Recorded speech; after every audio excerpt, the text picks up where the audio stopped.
Hey, what is up guys? This is William here, hitting you up from Westerlund.com. And in this video, we're gonna talk about how to rewire your brain into liking something that you hate. Okay, so I'm gonna start this video out with an anecdote.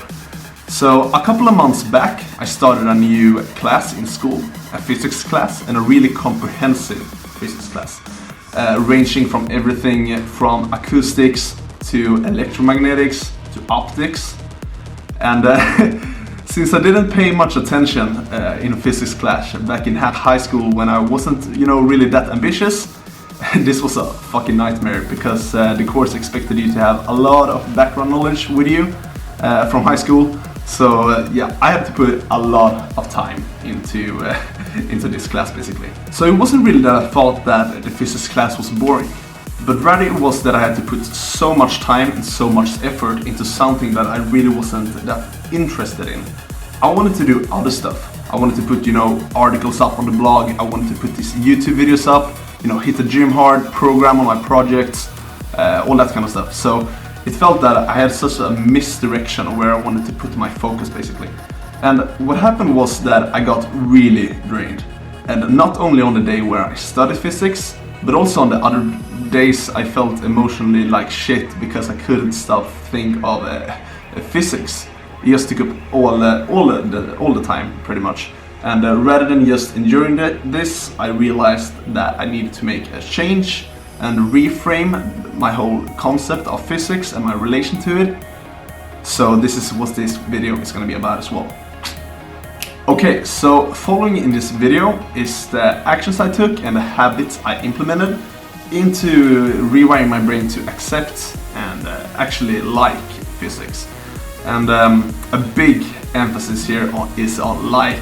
I do not by any means love physics, but these are tools and techniques that are quite general, and of course there are going to be subjects and areas where they aren't really 100% applicable, but you can use this pretty much anywhere. So I'm going to use my own case as an example, and you can make your own conclusions from that. So let's do it guys. Woo! Okay, principle number 1. Immerse yourself in the subject or activity. Okay, so this first one is all about immersion. And by immersion, I mean to really dive deep, explore and seek to understand. So going back to my physics example, what I did was rather than studying less, I actually started to study more. And studying more, I also started to learn more. And learning more, I got more interested. And this all led to less resistance. Okay, so this in turn kickstarted this, positive feedback loop where I started to learn more effectively and I started to learn more and more, and this just went round and round. So in the end, I actually ended up studying less than I did before. So at the moment, I'm studying less than I did back then, which is pretty sick. So the other thing I did on the same principle was to actually start watching motivational videos on YouTube. And this sounds like really quirky, but it actually helped me a lot. And I also started to read a book called The Future of the Mind with Michio Kaku. Michio Kaku. Okay, so basically it's a book about our frontier when it comes to neuroscience and the part physics plays in it. And it felt, really motivating and inspiring reading about all these, sick things we are able to do and will be able to do in the future, and the role physics plays in it. And also that wow, I'm able to understand a few of these concepts, and so it got me really motivated. So important in this principle is to not flee emotionally. And what I mean by that is to truly surrender. So if you decide like me that you want to put in extra hours into learning the subject, that you actually do learn more and putting in those extra hours rather than, just becoming less focused and more frustrated. So basically you learn more. Okay, so the second principle is to master the fundamentals and to understand the holistic picture. So that's a mouthful. Okay, so as I told you, I didn't pay much attention back in physics class in my high school. And what this did was I didn't have any fundamental knowledge adhering to physics at all. And I didn't understand anything of the bigger picture. If you imagine physics like small islands of knowledge, I had no clue how they connected or interacted with each other, which made me really handicapped.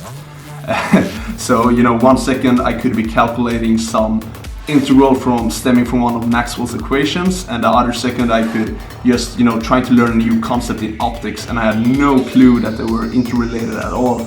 So I had these huge impediments on my learning. Okay, so what I did was to take a few steps back and really, relearn the fundamentals of physics, and also to map out skeleton that adheres to it.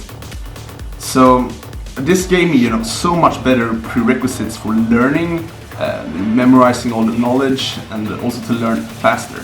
So having this skeleton of knowledge gives you as an association network, making it a lot easier for you to learn and hook the new knowledge to the existing knowledge. So you can imagine it like a big web, and you can just hook the new knowledge in. And this is where it's from, the more you learn, the faster you learn. So you only just snowball the more you learn. Yeah, that's a good one. Okay, so this third one, guys, is to elaborate your why. And this has almost become a cliche when it comes to motivation hacks and personal development, but seriously, guys, it is important. And what I also want to stress here is to not only have a why, but to elaborate your why. And what I mean by that is, if you take my physics example, having, just, I want to finish university, that's why I have to take this physics class, it's not really full of inspiration, and I don't really feel very psyched when I say it. So I made more incentives, like, I want to understand nature and how it's all interrelated. Or, I want to show for myself that I'm able to rewire my brain and my neural pathways and make myself actually liking this. So get yourself some really why that actually resonates with you. Okay, guys, so the fourth principle and the final principle is to make the end clear. And primarily what I mean by this one is to have a set end goal. So whatever you're doing that you don't like, you need to have a set end for when it's going to end, basically. Because if you are dissatisfied with something, you basically only have three options. Either you can walk away, you can accept it, or you can change it. So for me with physics, this was quite an easy one, because I knew my course was going to end in a couple of months.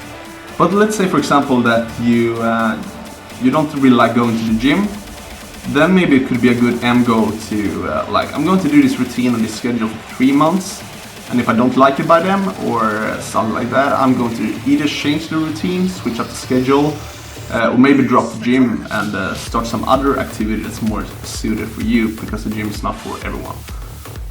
Secondarily, what I mean by this principle is to also limit your sessions for when you do the activity. And for me with physics, this was to set clear blocks for when I was going to do physics. So every Sunday night now, or no, not Sunday night, but Sunday evening, I outline a week from where I'm going to study physics, and besides making it easier for when I actually do study it, I know the end, but it also gives me more headspace for, during the days when I don't study it. I don't think about it that much, and I don't think like, fuck, I need to study physics, because I already have it planned in my calendar. Yeah, so that's a good one. And if you want to do like the example with the gym again, this could be having a set habit for when you gym. Maybe like I arrive at this time and I leave at this time on Monday, Wednesday, and Friday, or something like that. This is obviously less applicable if you have a job you hate or something. But then again, if you hate your job, you should be focusing your efforts on how to drop that shit and get on the right track for you.